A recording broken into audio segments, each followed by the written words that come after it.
Crowds gather outside St Clement Danes, the RAF Central Church in Westminster. They've come to honour a man they didn't know, but whose story has touched them. During World War II, Flight Sergeant Peter Brown from Jamaica volunteered to join the RAF. He was trained as a wireless operator air gunner, so he had a critical role on the Lancaster bombers he was flying in. He was trained to fly in Canada and also in the United Kingdom. He got to his operational squadron ready to fight, and the war ended. So he flew operationally between VE Day and VJ Day. But by the time Peter died at the age of 96 in December, he'd lost touch with any family. He's one of the last of the so-called pilots of the Caribbean. So when a person passes away without any known family, it falls to the local authority to organise their funeral. So in Peter's case, it fell to Westminster Council. They got together with the RAF and with community groups and put out an appeal, and this is the response. And amongst those who saw the appeal was a woman in Canada.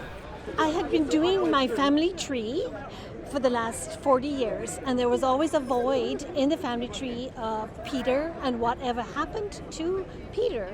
And I could never find any information, but I kept looking, and I always read the British newspapers once a week. And up came the article regarding Peter Brown and that they were looking for his family. And immediately in my heart, I knew that that was my Peter Brown.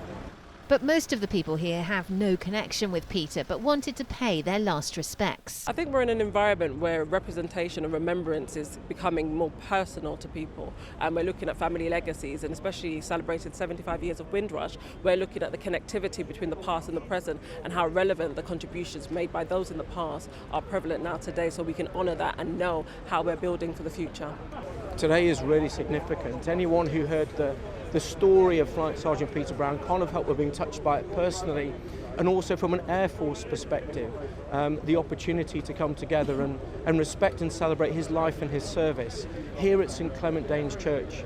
It's our spiritual home in many ways. It means a great deal. The response to the appeal was so huge, organisers had to change the original venue to St Clement Danes in order to accommodate everyone. The service lasted for more than an hour, and amongst the congregation was the Chief of the Air Staff. Claire Sadler, Forces News, Westminster.